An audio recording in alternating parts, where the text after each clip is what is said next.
Sa Philippine boxing, pag sinabing maangas na boxer, pumasok agad sa isipan ng mga Pinoy na ito ay si Janrel Cuadro Alas Casimero at talagang pinatunayan niya ito bilang 3-division world champion. To pick his punches, but he can't find his reach. The title changes hands in sensational fashion.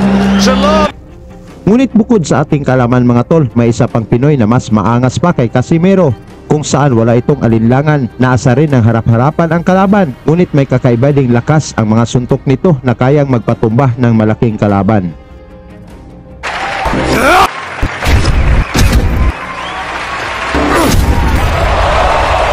Ito ay si Nathaniel Bustamante mga tol, alias Salt Papi, isang Pinoy na naninirahan na sa United Kingdom, na sumikat bilang YouTuber o influencer na nagkaroon ng sobra 5 million followers sa TikTok at marami ding subscriber sa YouTube at Facebook. Bata pa lang itong si Papi mga tol ay mahilig na ito sa boxing, kaya nang nauso ang boxing of the YouTuber, pinasok na rin ito ni Salt Papi. Dahil sa kanyang lakas at galing ay talagang inaabangan na rin ngayon ang kanyang mga laban.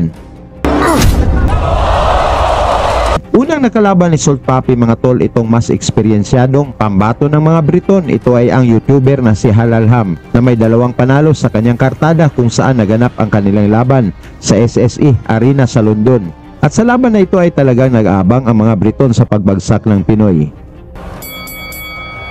Sa pagbungad ng round 1 mga tol, ang Pinoy na si Papi ang naka-southpaw stance habang orthodox stance naman itong si Halalham. That looked a little bit more like unbalanced to me, but I think what we call early stage defense, the southpaw can be very, very difficult. Very difficult, you know, everything is in reverse. It's something you have to study. Lamang sa mga patama ng suntok itong si Papi mga tol dito sa kalagitnaan ng laban, ngunit nagpakita din ng tibay itong Briton. Very reserved, and now here we're seeing pure borderline arrogance, but it's almost like he's aware of what... Dito sa huling minuto ng laban mga tol, hindi kinaya ni Halalham ang mga solidong kaliwa ng Pinoy na si Salt Papi, kaya napayakap na lang ito sa tuwing inaatake ni Kabayan.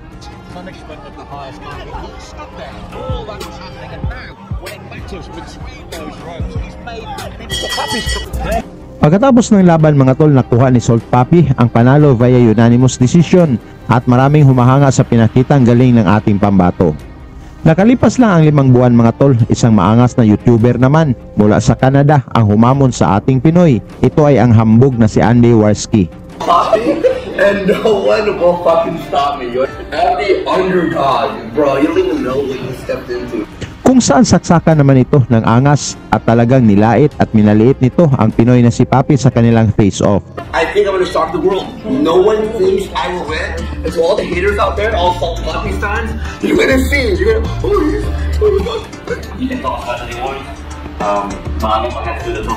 Ang laban ng Papi versus Warski mga tol ay naganap sa Otto Arena sa London na pinanood ng maraming tao. I'm gonna smash him tomorrow. Sa pagbungad ng unang round mga tol, naging maingat itong Canadian na si Warski habang gusto na siyang tapusin ng maaga ng Pinoy na si Papi.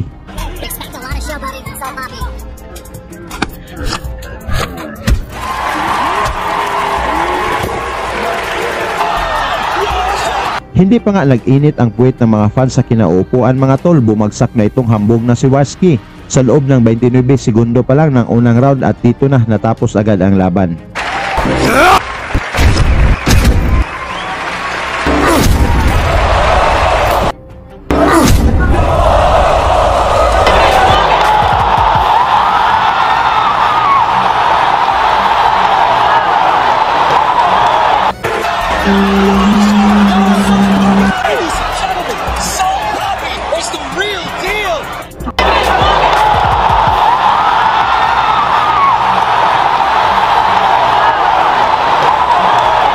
Nakuha ni Salt Papi mga tol ang technical knockout na panalo sa round 1 at ito ang may hawak ng fastest knockout sa boxing of the YouTuber. Sa inyo namang palagay mga tol, okay lang kaya na maging maangas sa boxing? Pag-usapan na lang natin yan sa baba at salamat sa inyong suporta. Lagi niyong sundan, huwag magpapahuli. Pag-usapan ni bakbakan, balita niya at laban. Mga Pinoy na di nagpapagapi. Salamat sa mga suporta na lagi nandyan.